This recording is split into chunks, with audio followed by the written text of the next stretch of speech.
A new series of Play of the Week returns in the autumn. Harold Pinter's play, Langriche Go Down, tells of the relationship between a young German student and two once prosperous sisters. We had it once. At least Dada had it. But I'm afraid we've come down in the world considerably. Since those palmy days. I'm sorry, palmy days?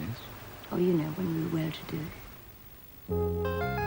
The Lost Boys trilogy stars Ian Holm as J.M. Barrie, the writer whose friendship with a group of boys was the inspiration of his successful play, Peter Pan. I could teach you to write again, if you'd like me to. Capital idea. You do the writing, I'll do the thinking. I'm not a very fast writer, mind you. Well, I'm not a very fast thinker, so we should make a terrific team. Let's see, where was I? Leonard Rossiter stars in Fearless Frank, the story of a middle-aged man who decides to write his memoirs, a book that tells of a life lived to the full. How old are you, Frank? 16. 16? Why, that's only a little older than I am. And yet there's something so manly about you, even though you're so short. Yes, I know I'm small, Jessie, and ugly. Not really ugly, Frank. But I mean to be a great man, Jessie. I feel I have a greatness in me, Jessie. Play of the Week, this autumn, here on 2. And the first of those plays, Langriche Go Down, is next Wednesday at 9:25. Now on to A.J.P. Taylor looks at cotton, which was the fabric of an age.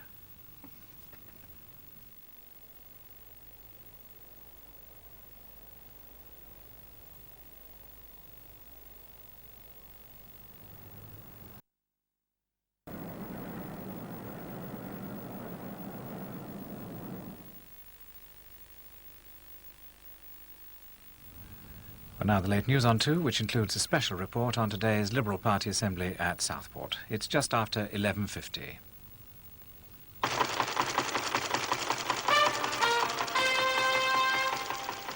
The Peugeot-Chrysler merger, the British unions meet the French managers, and they like what they hear. Tough cookies was the engineering union's assessment of the 6-man French management team they met for 2 hours of talks in London this evening. But the significance of the encounter, held in advance of any official government go-ahead for the takeover, seems to be in its good humour and the moderation of union opposition to the deal.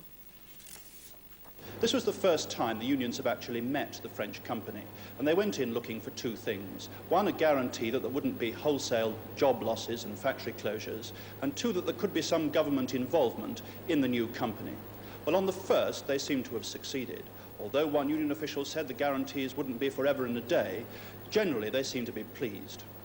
It is important to recognise, of course, that the industrial relations scene in respect of the UK is slightly different to the operation in France between the unions there. But certainly we believe that if we can establish a relationship between Chrysler UK, which would extend to Peugeot Citroën, then indeed that would be terribly helpful during these very difficult days, because whatever we think, there are going to be problems that will have to be faced during this transitional period. The government tonight have been told by us that we are extremely keen not to have a repeat of the situation that we've had in recent times where discussions took place, notwithstanding a planning agreement. We're extremely keen to get a director in the main European board of the holding company, and we want equity participation. We've yet to achieve that. We've made that plain to the government. We've made that plain to Peugeot representatives. The meeting has been adjourned, and the points that are still outstanding have yet to be considered. What's your first impression of the Peugeot management? They're a tough bunch of cookies, I'll tell you that now. A tough bunch of cookies. Well, tough cookies they may be, but today the unions seem to have won at least the first round. They'll go on fighting about getting some government involvement and maybe even a director on the European board. But basically and significantly, today the unions have stopped talking about alternative plans. The question now is a question of detail, and after various cabinet and other meetings, the deal now looks almost certain to go ahead. The captain of the Soviet cruise liner Litva will face prosecution when his ship docks at the port of London on Saturday. He's to be charged with failing to report serious outbreaks of gastroenteritis on board when the Litva returned from earlier cruises. A fourth case of typhoid has now been confirmed among Litva's recent passengers, this one a woman in Holland. The liner's last stopover on the way home from the present cruise was Lisbon, where today 38 passengers left the ship to take the free flight back to England offered by the tour operators. 180 other British tourists chose, in spite of the typhoid alert, to stay on board and complete the cruise. In spite of complaints about hygiene standards on board, there's still no proof that the ship herself was the source of the typhoid cases.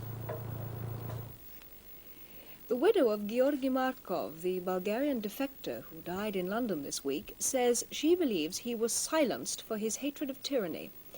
Mrs. Annabel Markov said her husband had been afraid for years. He died on Monday, believing he'd been poisoned by the point of an umbrella jabbed in his thigh. He told me the most extraordinary story, that he'd been jabbed with an umbrella tip. It was almost as if he didn't want to believe it himself, and I don't think he wanted to frighten me with it. But he showed me the mark that the umbrella had made. What was it like? It was like the point of a hypodermic. And what do you think it was? Well, when I say it was like the point of a hypodermic, that was what it looked like. That's what I thought it was. But I couldn't believe it at the time, because I've been brought up in this country. I can't believe that people go around stabbing other people with umbrellas. It just seems absolutely... How can one believe such a thing? The challenger in the World Chess Championship in the Philippines, Viktor Korchnoi, has won a crucial victory over champion Anatoly Karpov. Korchnoi now trails by 2 wins to 4 in the search for 6 wins. The next game starts tomorrow.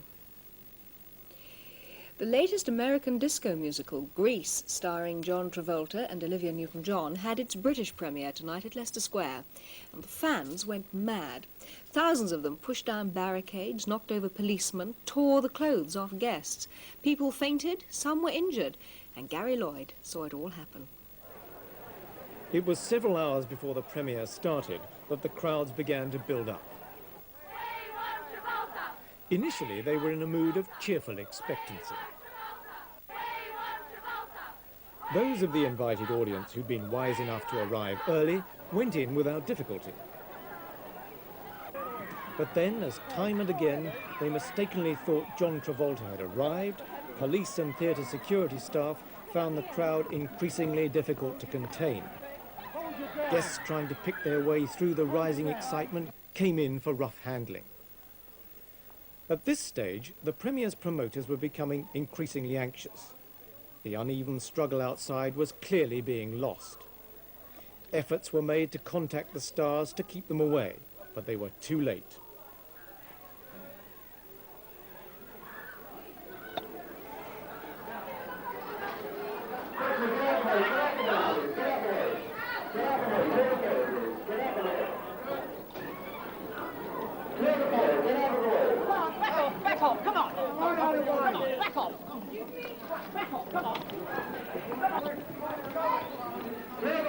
Travolta and Olivia Newton-John were finally taken to the safety of a reception room. And as the crowds besieged the doors outside, the premiere finally got underway. The film Grease. And finally, our special report on the opening day of the Liberal Party Assembly at Southport, the first of this year's party conferences. Noel Lewis. There may not be an election this autumn, but it's going to be a recurring topic during this conference. It's been mentioned during today's debates, and tomorrow there's to be a debate on the strategy for the election.